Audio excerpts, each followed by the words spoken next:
ஹீரோவும் மம்தாவும் ஹாஸ்பிட்டல் இருக்க பேஷண்ட்ஸ்க்காக ஒரு ட்ரெஸ் டிசைன் பண்ணி அது 500 ரூபாய்க்கு சேல் பண்ணிருப்பாங்க. இவங்க வேலை பார்க்குற ஃபேக்டரியில அதே மாடல் ட்ரெஸ் ரெடி பண்ணி அதே பேஷண்ட்ஸ்க்கு 2000 ரூபாய்க்கு சேல் பண்றாங்க. இதை தெரிஞ்சுக்கிற ஹீரோவும் பயங்கர டென்ஷன் ஆகி அந்த மேனேஜர் லேடி கிட்ட பேசுறதுக்காக போறான். ஹீரோவுமே அந்த மேனேஜர் லேடி கிட்ட அந்த ஹாஸ்பிட்டலுக்கு வர பேஷண்ட்ஸ் எல்லாமே எங்களை மாதிரி ஏழைங்க தான், பேஷண்ட்ஸ் போடுற ட்ரெஸ் 2000 ரூபான்னு சொன்னா அவங்களால எப்படி வாங்க முடியும், இப்படி அநியாய விலைக்கு விற்கிறீங்கன்னு சொல்லி சண்டை போட ஆரம்பிச்சிட்டான். அந்த மேனேஜர் லேடியுமே நீ எனக்கு பிசினஸ் சொல்லி தெரியா அப்படின்னு சொல்லிட்டு அவங்க அங்க வெளியே அனுப்ப சொல்லிடுறாங்க. ஹீரோமே என்ன டைலரிங் மிஷின் கொடுங்க, நாங்க வந்து கிளம்புறேன் அப்படின்னு சொல்லிட்டு சொல்றான். அதுக்கு குட்டுமே அதெல்லாம் இங்க இல்லன்றத சொல்லிடுறான். மம்தாவும் ஹீரோ கிட்ட கொஞ்சம் அமைதியா இருங்கன்னு சொல்லிட்டு சொல்றான். ஆனா ஹீரோவும் அது எதுவுமே கேட்காம நீ கொஞ்சம் அமைதியா இருன்னு சொல்லிட்டு மம்தாவே பத்திட்டான். இப்போ ஹீரோமே அந்த ஃபேக்டரி வந்து வெளியே அனுப்பி விட்டுறாங்க. மம்தாவும் எதுவுமே பேசாம அவ போட்டு இருந்த ஃபேக்டரி கோட்டையும் கழட்டி கொடுத்துட்டு அவளுமே அங்க அமைதியா போயிட்டா. இவங்க ரெண்டு பேரும் வேலை போயிடுச்சுன்ற விஷயத்தை வந்து வீட்டுல சொல்றாங்க. அதனால அந்த வீட்டுல இருக்க எல்லாருமே ரொம்ப சோகமா இருக்காங்க. மம்தாவுமே அங்க நடந்ததை நினைச்சு ரொம்ப ஃபீல் பண்றா. மம்தாவுமே ஹீரோ கிட்ட பேசுறதுக்காக போறான். அப்ப ஹீரோவும் அந்த ஃப்ரீ மிஷினை வாங்குறதுக்கு நான் எவ்வளவு கஷ்டப்பட்டேன்னு எனக்கு தான் தெரியும், அந்த ஃபேக்டரிக்காரங்கிட்ட நம்ம மிஷின் இருக்குன்னு நான் சண்டை போடுறப்ப நீ எதுவுமே பேசாம அமைதியா தானே இருந்தேன்னு சொல்லிட்டு மம்தாவே திட்டிடுறான். மம்தாவுமே ஓ நீங்க கஷ்டப்பட்டு வாங்கினீங்களா அப்படின்னு சொல்லிட்டு அங்க இருந்து போயிடுறா. ஹீரோமே அவசரப்பட்டு மம்தாவை திட்டிடுவேன்னு சொல்லிட்டு மம்தாவை தேடுறான். ஆனா மம்தா அந்த வீட்டுல எங்கேயுமே இருக்க மாட்டா.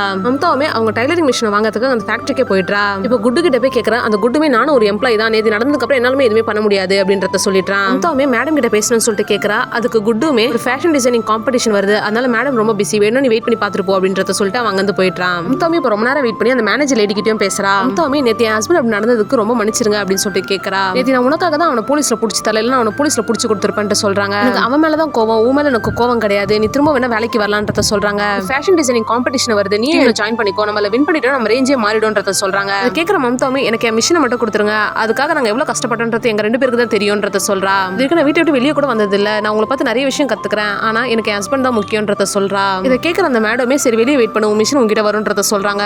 அவங்களுமே குட்டுக்கு கால் பண்ணி அவளுக்கு என்னன்னா அந்த மிஷின் கையில கிடைக்கூடாதுன்றத சொல்லிடுறாங்க. மம்தாவுமே ஃபேக்டரியில வெளியே வெயிட் பண்ணிக்கிட்டு இருக்கா. இங்க ஹீரோவும் மம்தாவை காணன்னு சொல்லிட்டு எல்லா இடத்துலயும் தேடிக்கிட்டு இருக்கா. ஹீரோவும் மம்தாவும் பஸ் ஸ்டாப்ல பாத்துக்கிறாங்க. ஹீரோவும் மம்தா கிட்ட சொல்லாம கொள்ளாம எங்க போனேன்னு சொல்லி கேட்கறான். அதுக்கு இப்போ மம்தாவுமே அந்த பஸ் ஸ்டாப்லயே உட்காந்து பயங்கரமா அழ ஆரம்பிச்சிடுறா. ஹீரோவுமே என்ன ஆச்சுன்னு சொல்லிட்டு கேட்கறான். அதுக்கு மம்தாவுமே நம்ம மிஷின் வாங்குறதுக்கு நான் ஃபேக்டரிக்கு போயிருந்தேன், ஒரு நாள் ஃபுல்லா என்ன வெயிட் பண்ண வச்சாங்க, ஆனா நம்ம மிஷின் அவங்க கொடுக்கவே இல்லைன்னு சொல்லிட்டு அழறா. ஹீரோமே அந்த குட்டு சீரியனுக்கு அப்பவே தெரியும், அவனால தான் இவ்வளவு பிரச்சனையும், அவன் ஏதாச்சும் பண்ணணும் அப்படின்னு சொல்லிட்டு சொல்றான். மம்தாவுமே ஒரு ஃபேஷன் டிசைனிங் காம்படிஷன் வருது, அதுல நம்ம கலந்துக்கலாம் அப்படின்னு சொல்லிட்டு சொல்றா.